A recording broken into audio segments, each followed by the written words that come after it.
Can you actually think your way to a lottery jackpot? I mean, really? Online, there are these huge communities of people who say yes, absolutely. They claim they've manifested incredible, life-changing wins. So that's what we're going to dive into. We're going to look at their stories, the techniques they swear by, and try to get to the bottom of it. Can you truly manifest a win? Okay, let's just jump right into the claims.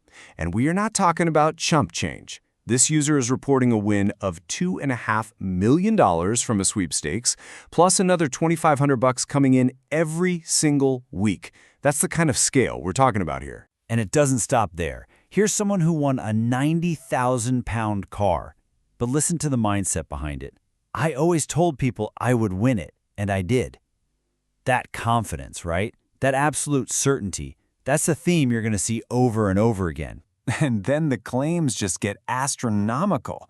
$20 million. I mean, you can feel the raw energy just bursting through the screen on this one. These aren't just wishes. They're being presented as actual reality-bending events. Which begs the question, how? How on earth do they say they're doing this? Well, that brings us to the core principle. According to these communities, it's not about luck. It's not about chance. It is all about cultivating a very, very specific internal state, what they call the winning feeling. So the main theory that you'll see cited again and again is something called the law of assumption, and it's often tied to the writer Neville Goddard. The idea is actually pretty simple. You don't hope for your wish to come true, you assume the feeling of it already being true. You live in that feeling right now as a present fact, not some possibility way off in the future. And this quote from a user just nails it.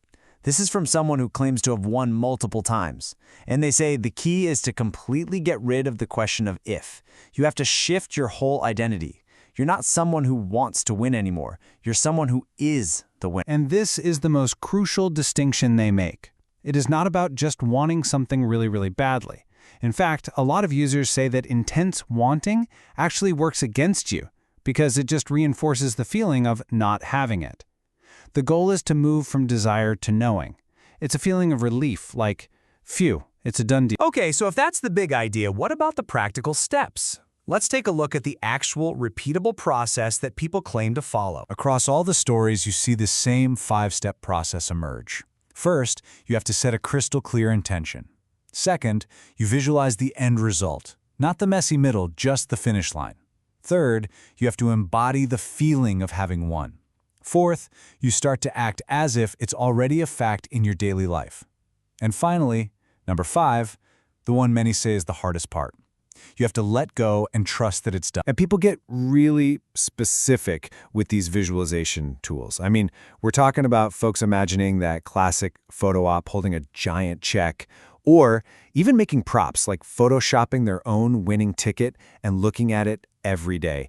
It's all about making that feeling of winning as tangible and as real as possible. Now, this quote here highlights a really popular technique you hear about a lot, often called SATS, which stands for state akin to sleep. The idea is to get into your visualization right in that drowsy, super relaxed state before you drift off to sleep. And listen to this user's experience. They describe physical sensations, vibrations, feeling like they're floating. Practitioners believe that's a sign that your subconscious mind has accepted the new reality as fact. So, does this toolkit actually work? Let's have a look at the range of results people report, because it's not always about winning millions. In fact, a lot of people say they started out really, really small. A super common piece of advice is to build up your manifestation muscle on small, low-stakes stuff first. You know, things like always snagging the perfect parking spot right at the front, or finally winning a stuffed animal from a claw machine. The thinking is, if you can nail these everyday things, you build up that unshakable belief you're going to need for the bigger jackpots. And once that belief is built up, the stakes start getting higher. Take this claim, for example. Someone set their intention for $15,000. Just a few days later, on a totally unplanned trip to a casino, they reportedly hit a jackpot for that exact amount. And the numbers just keep on climbing. This account claims a win of over 100,000 euros from the Eurojackpot. And notice the method they mentioned. It's one of the exact techniques from that toolkit we saw earlier, visualizing a Photoshop ticket to make it feel real before it happened. Now we're jumping up to $500,000. What's fascinating about this claim is the little detail about seeing signs. The user said that for months before the win, their social media was just flooded with videos about wealth and abundance. They didn't see it as a coincidence, they saw it as confirmation that their manifestation was getting close. And that brings us to one of the biggest claims we found, $2 million. But the truly wild part of this story, they credit the win to just listening to an audio meditation for 2 nights.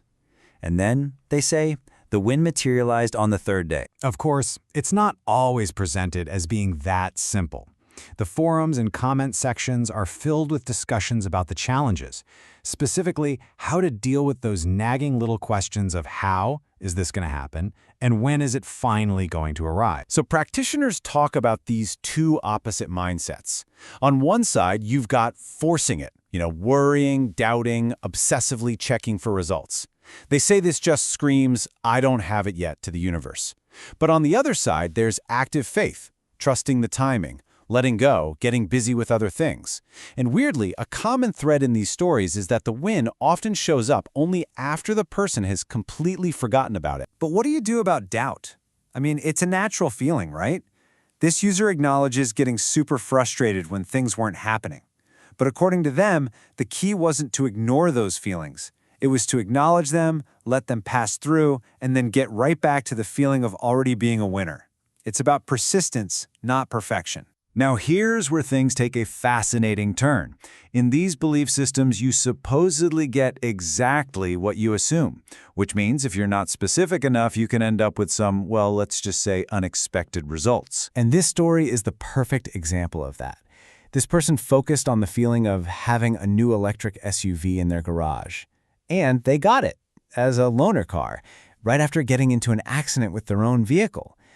It's like the ultimate cautionary tale that gets passed around in these communities about being crystal clear with your intention. So after digging through all of these claims, these techniques, these wild stories, we're left with a pretty profound question.